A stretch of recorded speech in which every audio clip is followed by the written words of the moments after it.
Welcome to our lesson for today. In this lesson, I will discuss the composition and functions of the different sections constituting the diplomatic office. And in this lecture, I will only limit myself with the Philippine context. Why? Because number one, I have a personal experience about it, and then second, I am not really totally knowledgeable about how other countries organize their respective diplomatic offices that are stationed abroad. So there are actually two classification of offices that is inside the diplomatic office. Number one is what we call the organic offices, and on the other hand, we call the attached offices or the attaches. So the organic offices refers to the sections that are innately part of that embassy, part of that diplomatic office. And through that virtue or through that arrangement, automatically it means that the staff that are working under these sections, they are usually lifted or assigned by the DFA or the Department of Foreign Affairs. On the other hand, those attached offices or attached agencies, they are offices wherein the staff is usually sent by other cabinet offices under the office of the president. So the organic offices are usually consisted of the consular and visa section, the development cooperation section, information section, legal and notarial section, assistance to national section, and the administration office. Okay, first, let us talk about, sorry. On the other hand, these are the attached offices, the commercial affairs, which is usually consisted of employees from the DTI, Department of Trade and Industry. And as I have said in the previous lectures, the DTI has a separate foreign service exam for its own staff. It has a separate exam from the one being implemented by the DFA, which is the foreign service exam. DTI has its own. So those persons who were able to qualify for the specialized DTI exam for foreign service, they are the ones who are appointed here on the commercial affairs offices in the embassies, Philippine embassies stationed abroad. And yeah, usually they are the commercial attaches. Next is the labor office, in which the members or the staff residing inside the labor office are the ones from DOLE. And specific agencies that are involved here are the number one, OWA, the Office for the Welfare of Overseas Workers, and then POEA. I think you're already familiar with them. Okay, in some cases, the Department of Tourism sends an attaché to the selected foreign countries, especially if that country has usually sending a large amount of its people to visit the Philippines for tourism purposes. So what is the main factor? How can we determine whether these departments, the other departments aside from DFA, will send their own attaché to the embassy? Two factors. Number one, if there's a budget, if the department has a budget to send a representative or a staff to a designated embassy, and then second, it depends on the arrangement between the DFA, particularly with the concerned diplomatic office or embassy, and with the DTI, DOLE, or DOT if they're interested to send an attaché. Okay, there's always an arrangement. Always remember that there's always an arrangement between the two departments because, of course, they have different mandates, and then in this case, their functions are overlapping. And since the embassy is a property or a territory under the guidance and supervision of the Department of Foreign Affairs, therefore, what will happen is that these attached offices, the attaches, need to adjust with the arrangements or with the setup inside that embassy. And the usual setup is that these concerned departments, like for example the trade and commercial attaché from DTI, the labor affairs office, which is from the DOLE, they usually rent a specific space inside that embassy. And that payment is a source of income of that embassy. So that's usually the arrangement. So there's usually a MOU, Memorandum of Understanding, or if the partnership has been happening for too long, it may evolve into an MOA, or a Memorandum of Agreement. Okay, let us first talk about the consular and visa section.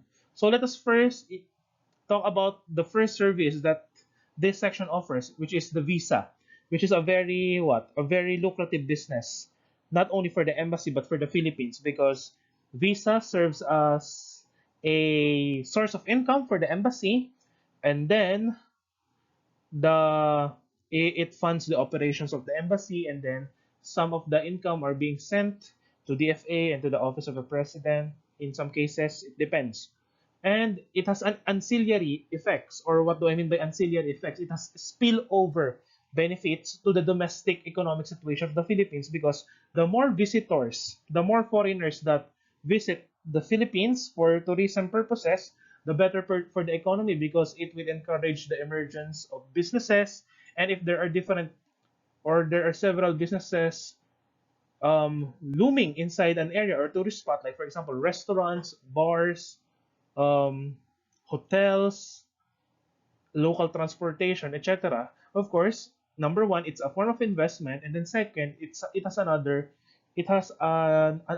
spillover effect, which is the creation of local jobs for the local people. So yeah, it has an effect to the domestic economy. Okay, visa arrangements depend on the bilateral relations of a country. Some nationalities are entitled to free visa, while some are not. So one good example is for example, the Philippine relations with Southeast Asian countries. So automatically, because the Philippines being a member of the ASEAN, the ASEAN aims to promote free flow of free flow of movement of goods, trade, services, and people. So basically, it has been an agreement among the member states of ASEAN that for persons who are entering another territory inside ASEAN, as long as they will only stay for less than 2 weeks, they are visa free. In some cases, it's not. It really depends on the bilateral cooperation. So, for example, China and the Philippines. In order for Filipinos to enter China, we need to apply a visa. Same applies with the Chinese people, in which I think we have a more relaxed approach for them, because they can apply for visa upon arrival. So it really depends. So there are different types of visas, and these types of visas are again depending on the bilateral relations. So the usual visa that embassies usually offer is the tourist visa, because this is the source of income for the embassy. We also have the business visa and then the diplomatic visa. So business visa, by the very name itself, this is reserved for those investors who want to allocate a part of their capital to another country. And then diplomatic visa, this is given to the ambassadors or to the high-ranking diplomatic staff. Why do some embassies charge visa fees? Here are some reasons, but this is not exhaustive. Hindi ito lahat. Number one, as I have been repeating since the start of the lecture, this is a form of income for the embassy. Second, another reason is to limit entrance of some nationalities to home countries, especially to those countries with terroristic tendencies. Like, wait, I will not mention countries, but for those with countries that has terror, that their profile, or they are known to harbor or to protect, to protect terrorist movements, or they are known for being the land or the state um, with extreme radicalism and terroristic activities. Yeah, the visa serves also as a safeguard to constrain the expansion of their influence, radicalist influence to other countries, and for security purposes, national security purposes. And in some cases, bilateral conflict or disagreements. So, what is a good example of that? For example, two countries, they had a disagreement. So, one of what we call, sabi nga ni Dr. De Castro, one form of statecraft that a country or a state can use against another country is to impose a tourist visa, so that it will be difficult for the citizens of that country to enter. On the other hand, why do some embassies do not charge visa fees? Number one, promotion of the country to international visitors, because tourism has an impact to the domestic economy. And the second, commitment of the country to free trade, especially for free flow of persons and services. This is particular for the European Union region and here in ASEAN, as we grapple, or as we struggle to transform our regional economy to a single market similar to the experience of the European Union. Okay, the case of business visas. In the case of the Philippines, business visas are not solely decided by the DFA. It is usually decided in consultation with other departments, especially those related to economic concerns. So it's not a unilateral decision. So it is usually consulted with the DTI, Department of Finance, and NEDA. Business visas usually have perks and privileges to promote the Philippines as an investment destination. And based on my discussion of the GDP formula, I think lagi ko siyang inuulit-ulit because that's the main thing that you need to understand. Investment is good for the GDP, and the higher the GDP, the better for the it means that the economy is performing better for this year compared to last year. These have different perks and privileges depending on the ruling of the president. Kasi there are, it's either dadaan siya sa Congress or the president. So for example, sa Congress, these are the usual regulations for businesses, so they will pass a law. On the other hand, for perks and privileges that will be granted to a certain business, a foreign business, usually it it runs through the office of the president through what we call executive order. So the office of the president through the office of the executive secretary, it will release an executive order. It's also a policy, but it does not have a legal status and permanence compared to a law being passed by the Philippine Congress. But yeah, it helps for a specific period of time. It provides flexibility to the executive department. Okay, let us now talk about consular services. So consular services provides passport services for Filipinos abroad, especially in the case of our passport. If you remember, the validity of our old passport is only for 5 years before, but right now, since the start of the Duterte administration, the validity of the passport is now up to 10 years. So the conduct of consular services of Philippine embassies is again not really a unilateral or a sole duty of the Department of Foreign Affairs and their attached or not attached embassy, but it's delegated embassies abroad. It is the consular work or the consular portfolio in formal terms is usually performed in coordinations with other departments again, such as the NBI and the BOI. So what do I mean by this? Because there is a need for the Philippines has a need for cyber infrastructure to access databases of criminal records. So therefore, the embassy is always in coordination with the NBI and BOI for this need for database. So for example, when I'm still working in MECO, I was assigned in Taipei, and then yeah, I serve as a consular assistant.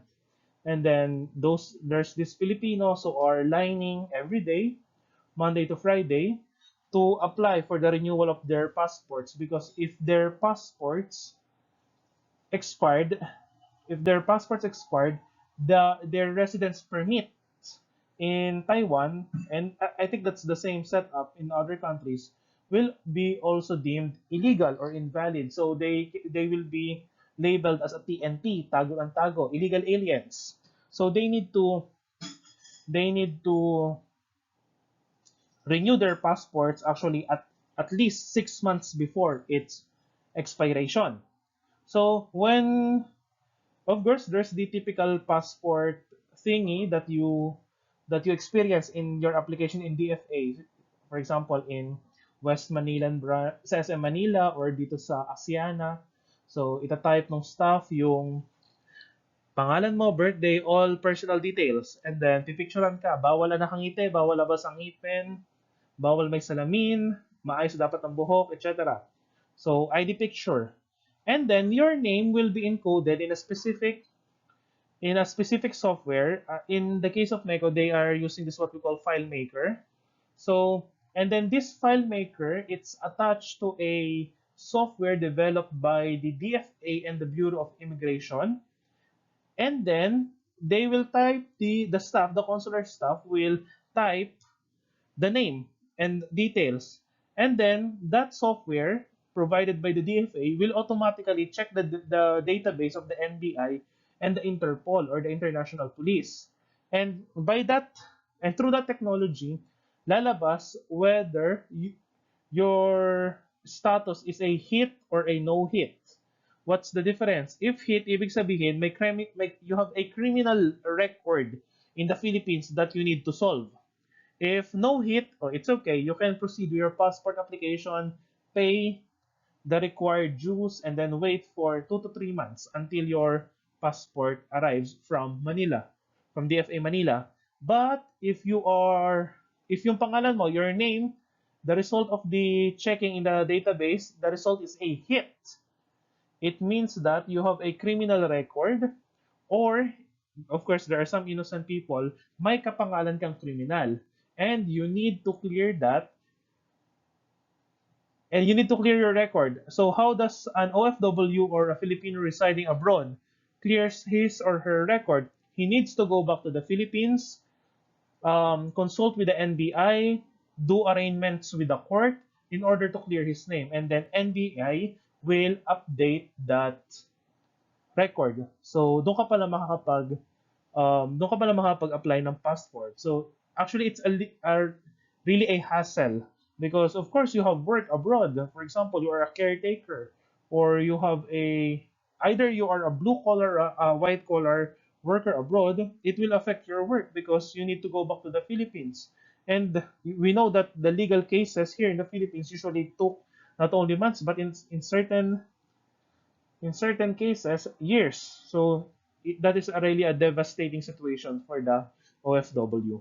So I noted here some of the skills that you need to acquire if you want to work in the consular in this section. So number one, legal. So you need to be, despite whether you are a lawyer or not, you need to what? To inform yourself about the immigration laws in the Philippines. Administrative and public administration skills, because consular services and visa services requires managerial skills.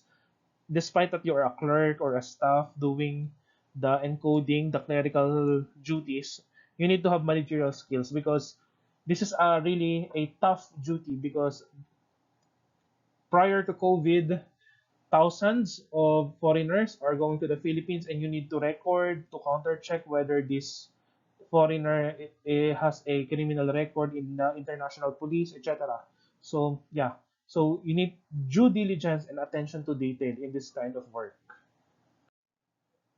Next, the development cooperation section. I think I already discussed what is development cooperation. It involves all things related to official development assistance that is either in the form of aid or grants or a loan. Sorry, hindi ko napalitan. So, aid or grant or loans. Aid or grant means that this is a donation from another country which is free. There are no bonds or there is no interest rate that you need to pay. On the other hand, if it's a loan, you need to pay the amount of money with the imposed interest. However, lately not all forms of ODA is in the form, sorry, it is in the form of financial assistance. The new ODA architecture also includes what we call technical assistance, or the sending of experts that will provide capacity building, capacity training to another country in terms of a specific issue concern. So that will involve those we discussed in the diplomatic engagements lesson, like military assistance, not only in the form of money, but trainings for military, health diplomacy, economic diplomacy in terms of technology, sharing of agricultural technology, those kinds, agricultural or medical technology, education, exchanges. So yeah, those examples fall under the umbrella of technical assistance. Most development projects for developing countries like us in the Philippines are mendicancy in nature, pamamalimos. However, it doesn't mean that the Philippines cannot offer something to the world. So again, I would like to share my experience in MECO. So I dealt with Philippine-Taiwan relations. So yeah, basically, there's a lot of requests from the Philippines from sharing urban farming technology, fishing technology. So yeah, some private sectors of Taiwan are willing to provide that and teach Filipinos, but it doesn't mean that we are the only ones who are gaining from them.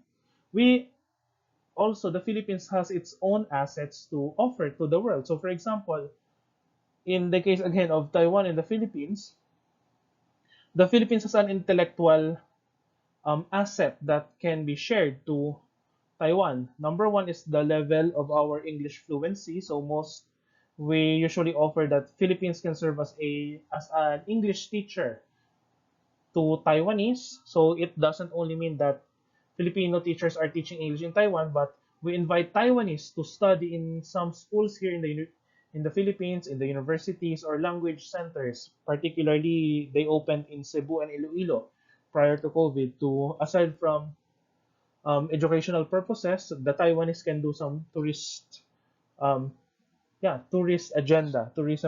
So they can go on the famous tourist places, etc. So again, it's good for the local economy.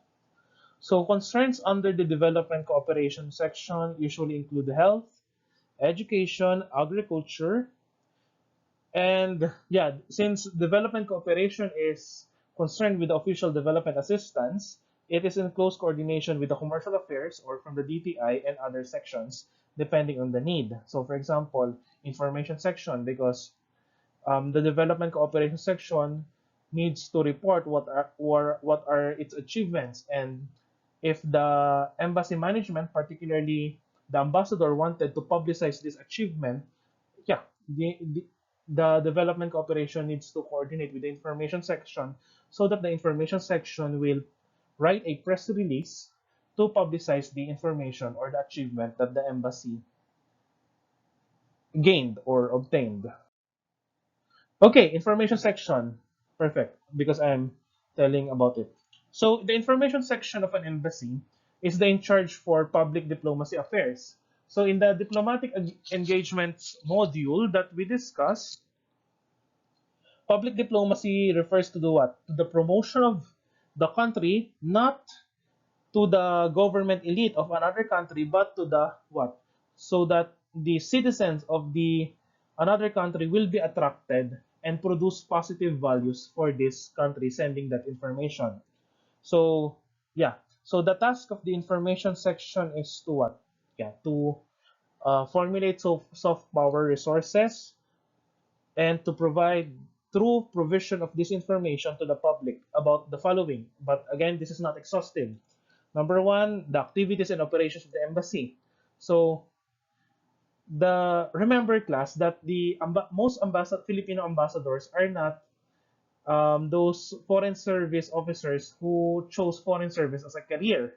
Most of the ambassadors in the Philippines, if you will notice, are what? They are either former politicians, former military commanders, businessmen who are friends with the current president, and as a way of utang na loob or repayment for their support, they are given these kinds of positions.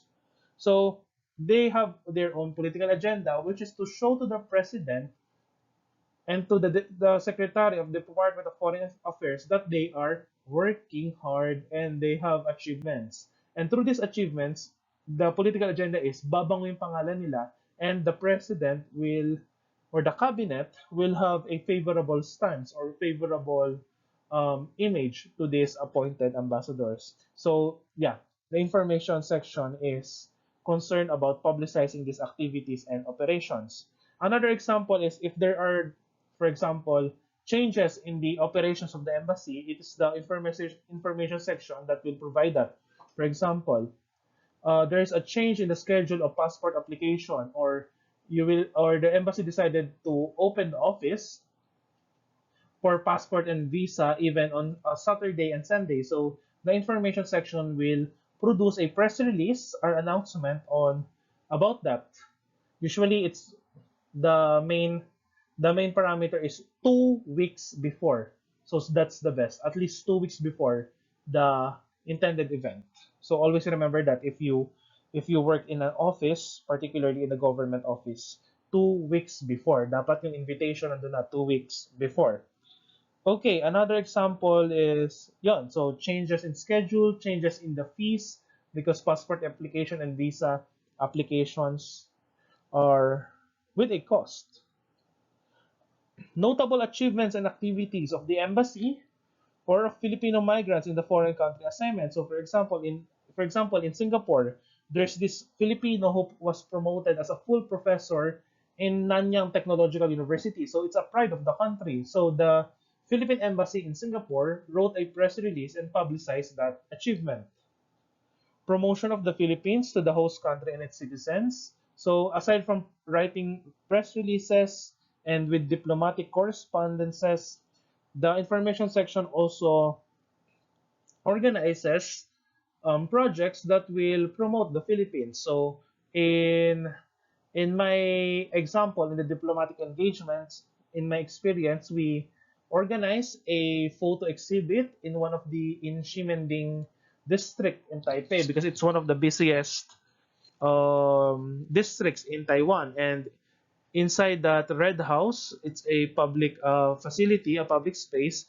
In the center was the photo exhibit featuring famous tourist spots in the Philippines. And because of that, the Taiwanese people was able to see that the Philippines is very beautiful. It has a lot of beaches. We can do a lot of things here. So yeah, it led to a substantial increase in visa application for that year in 2019 and other necessary info. So it's very flexible. So it depends on your boss on what will you do inside the information section.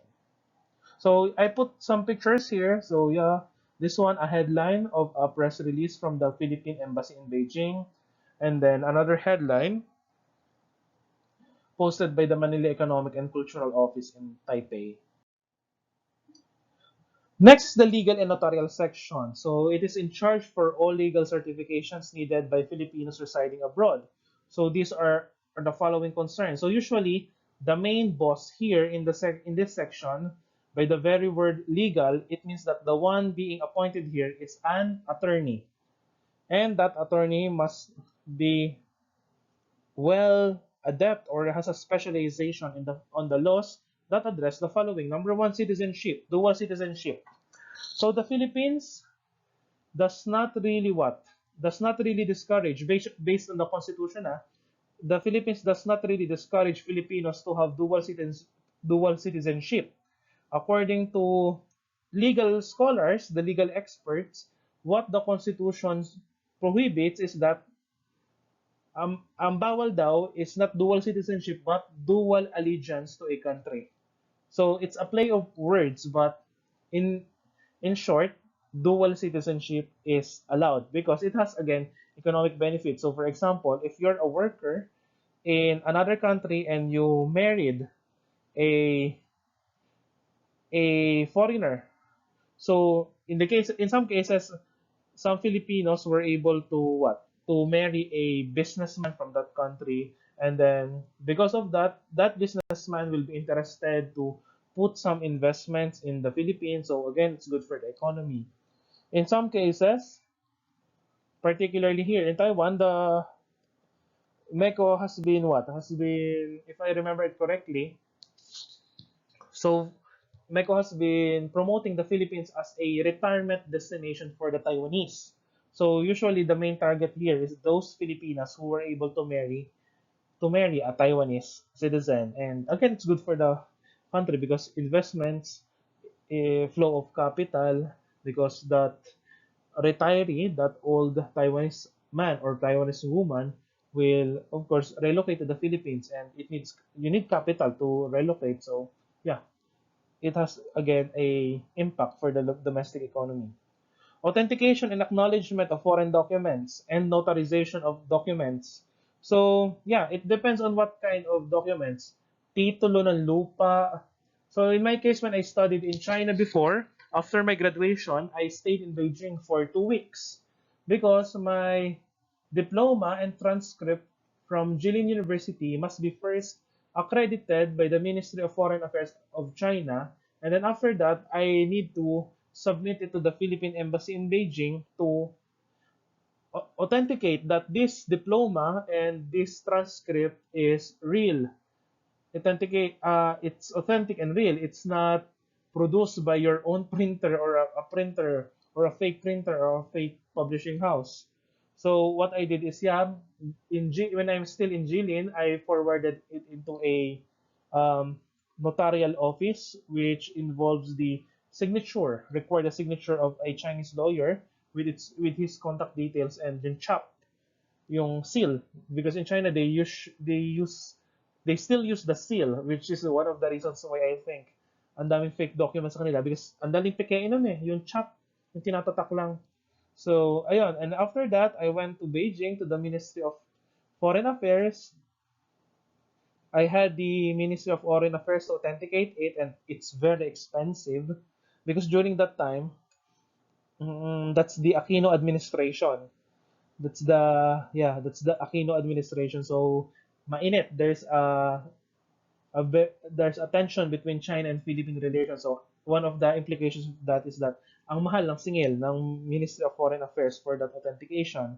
And then after that, I went to the Philippine Embassy in Beijing and had it notarized and authenticated by placing a red ribbon in those documents.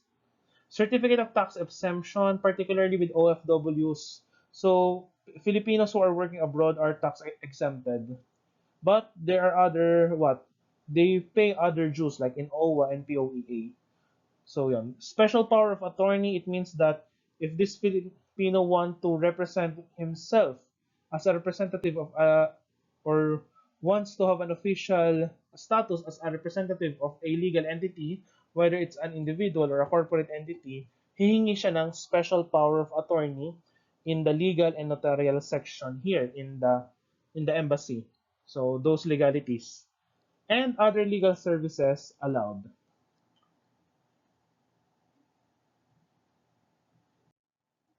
Next is the assistance to national section. So this is the what? For me, this is the section that you will experience a lot of headaches. Really, a lot of headaches because you are dealing here with the problems of our fellow Filipinos abroad. So this is the section in charge for the plight of Filipinos living abroad, particularly with the problems of the OFWs.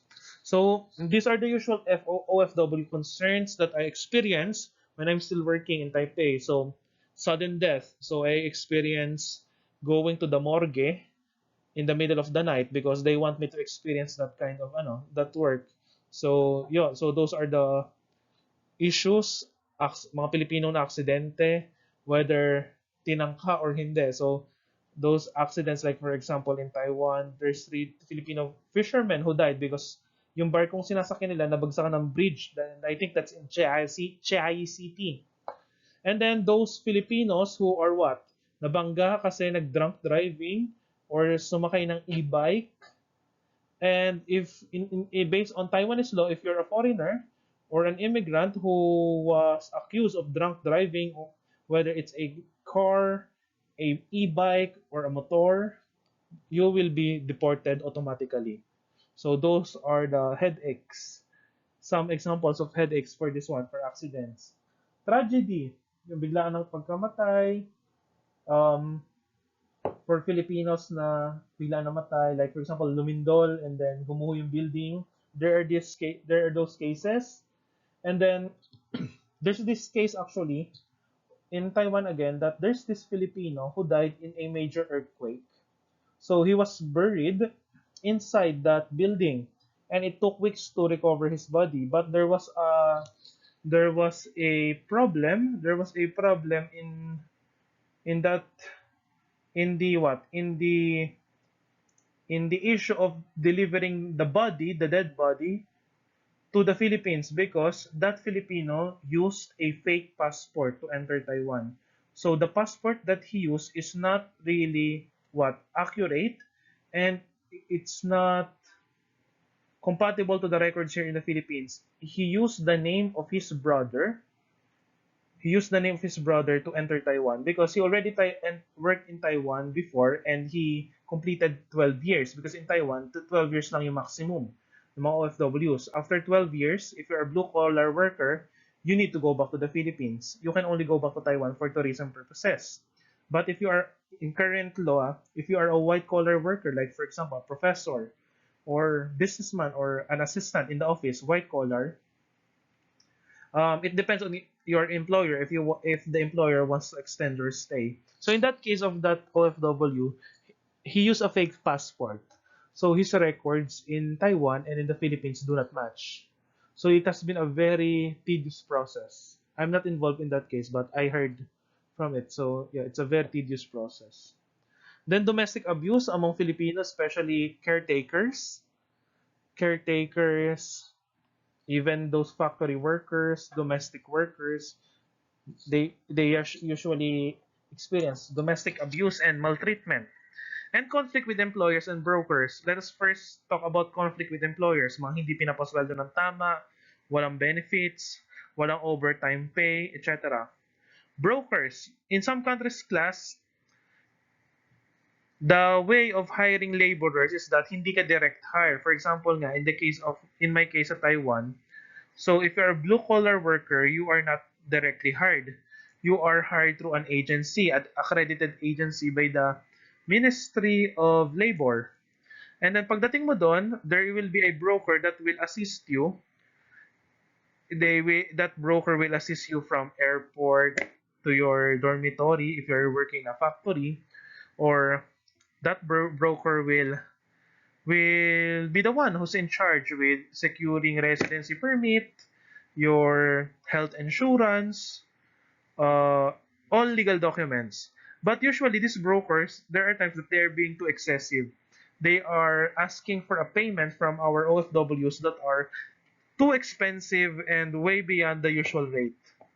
And then, yeah, so those are the usual, ano.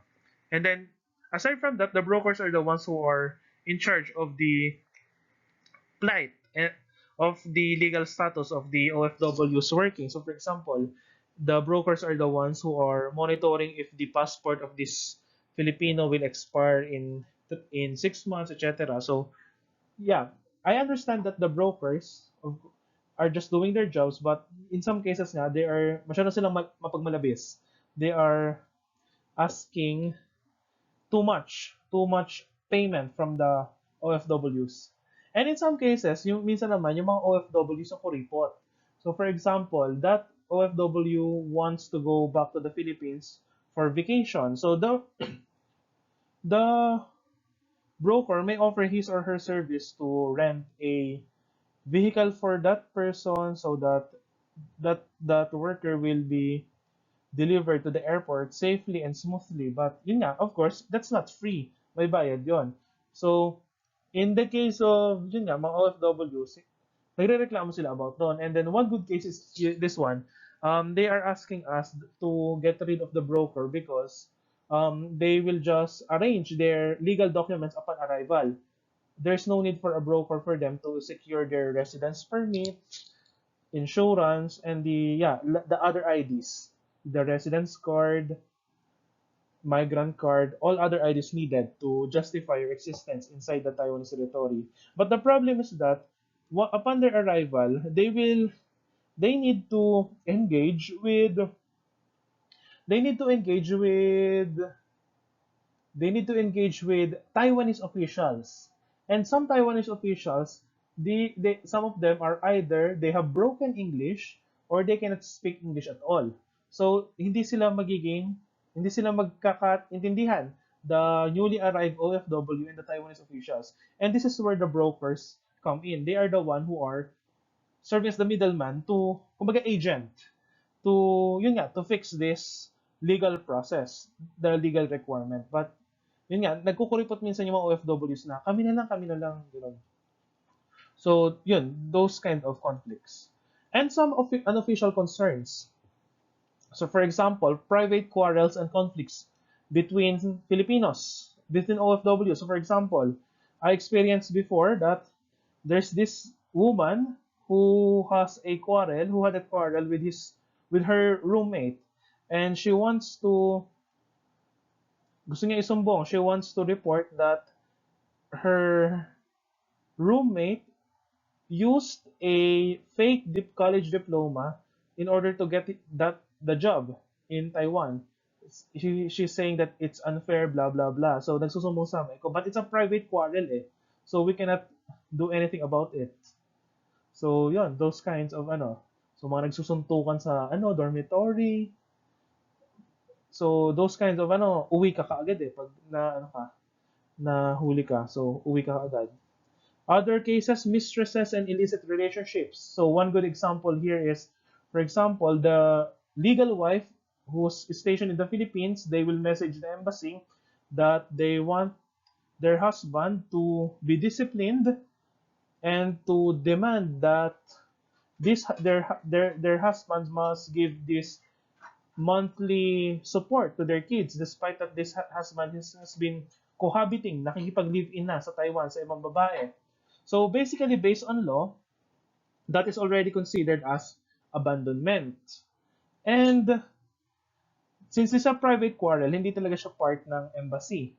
Hindi siya part ng trabaho ng embassy. But yun nga, since this is an issue of abandonment, hindi na nagpapadala yung lalaki ng monthly assistance or ng monthly support to the family in the Philippines.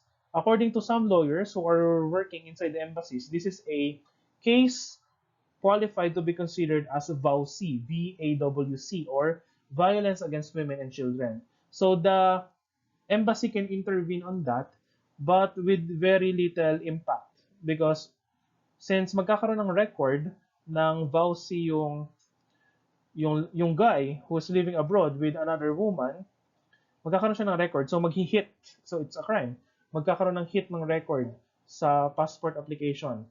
So only through that medium the embassy can impose only through that medium that the embassy can impose punishment, so that since may hit na yung pangalan niya because of his VAWC criminal record in the Philippines, hindi siya mare-renew ng passport, that person will be forced to go back to the Philippines and face the charges against him. So, ayun. Illicit relationships. For example, when I'm still in Taiwan, of course, there's this reality that, yun nga, if despite that two persons have their own families in the Philippines, there's this temptation. Yeah, temptation, of course. I'm not justifying it, but there's this temptation that they will engage in illicit relationship. And what will happen if the woman will become pregnant, or the woman will be impregnated? What will happen? In the past, the woman will be forced to be sent home, but right now there are new labor laws in Taiwan that allows the woman to stay in Taiwan during and after the pregnancy. So so there are some charitable organizations or yung simbahan, faith-based organizations who will be the one in charge to take care of the child after the delivery, after the child was born. So that the mother can continue her work in the in the inside inside the foreign country. But before, in the prior years, there are cases that, well, kwento lang siya sa akin. There are cases na nanganak yung babae and hindi nila alam kung anong gagawin sa bata. Either, hindi nila alam yung gagawin sa bata. Either, saan siya mapupunta? Because the guy has his own family. He is married and he has his own family in the Philippines. Same with the woman. So, what they do? So, we have there's a faith-based organization in Taiwan. It's called Ugnayan Ministry. It's owned by the Maryknoll Missionaries, Catholic organization. The priest there has been appealing to that couple daw just give them the child, and the ministry, the Ugnayan ministry will adopt the child and will raise it kung ayaw nilang palakihin. But I don't know what to happen, but they said that, kwento lang sa akin, I'm not sure whether this is real, but binenta daw ng mag-asawa, I mean nung dalawang tao, yung nasa illicit affair, yung bata. And then galit na galit yung pari nung Ugnayan Migrant Ministry, that dinemanda niya mismo yung um dinemanda niya mismo yung dalawang OFW ng human trafficking. So those are the examples. Loans, yeah, very sad stories. For example, for the loans, some OFWs, they will use the credit card or bank account of their fellow worker. And then after they get the money or they achieve their purpose, uuwi na sila sa Pilipinas, na ang nakatayang pangalan is yung pangalan ng may-ari nung card mismo. So it's a scam. It's a form of scam. That's why I noted here fraud and scam. So yeah, you will really get crazy if you will be assigned in this one. But there are some Pinoys who, or FSO, or diplomatic staff, who are really dedicated to this kind of work because it's a service to the people. And the plight of the OFWs is the third pillar of Philippine foreign policy. So serbisyo talaga to sa bayan. In some situations, the embassy sometimes become a barangay hall. It becomes a barangay hall in which the embassy has no power or mandate to settle these conflicts. As I have said, these are private conflicts. Hindi pwedeng ang embassy ang magsasaayos na, o magpirmahan kayo ng kontrata, ganito, ganito, and the embassy is the witness. No, it does not have the power to do that. It's only the barangay hall in the Philippines, but the embassy is not a barangay hall. So, walang power. So, ang pinangyayari is informal agreement. Pinagbabate, but ayun, walang kasulatan. So the assistance to national section, since they are dealing with the plight of the OFWs, they are in close coordination with the labor office, and it closely monitors and coordinates with the Filipino communities. May mga groups yan, like for example, the Ilocano group, Bisaya group. There's this Filipino communities abroad for proper project implementation, coordination, and advisory. So advisory na, these are the new laws of Taiwan, or for the TNTs. For the TNTs, there's an amnesty. For example, Taiwan gave an amnesty for TNTs that they will just um, need to pay a certain amount. It's a very cheap amount, like I think it's 1,000 to 3,000 Taiwan dollar, and then they can go back to the country.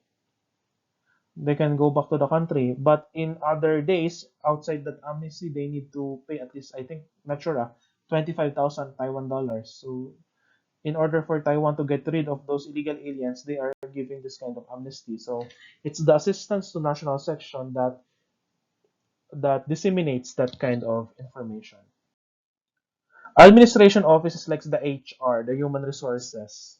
So the concern of the administration office are consisted of all administrative matters such as hiring, orientation of new staff, disciplinary matters. Of course, there's a book, a code of conduct for the diplomatic staff, and anything related to human resources.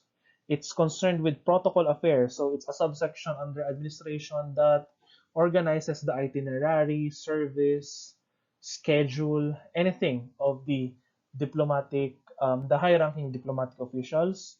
So yeah, that's the protocol, and it's really it's there's a really an individual position dedicated for that, and it's called the protocol officer. And then it's also concerned with the day-to-day affairs of the office, like sanitary, cleanliness, hygiene, organization, done, anything. Let us now talk about the attaché. So we have the Commercial Affairs Office, and it's an attached office from the Department of Trade and Industry, although it doesn't mean that the office is only dedicated for DTI officials. In some cases, some DFA employees are assigned to that office, and those DFA employees inside the Commercial Affairs Office are tagged as liaison officers. Liaison, connection. So, kumbaga, siya yung the one who mediates the two office. So the arrangement is still dependent on the DFA and DTI, such as office rent, delegation of duties, and etc. Same applies with labor office. So the the staff here usually comes from the DOLE or DOLE, Department of Labor and Employment, and they are concerned with the labor concerns and issues of OFWs, which is sometimes it overlaps with the assistance to national sections, but it has its own specific issue of concern like hiring, labor policies, salaries, benefits, overtime pay, and overstaying in foreign countries. And in some cases, in an embassy, there are other attached agencies aside from the DTI and the DOLE.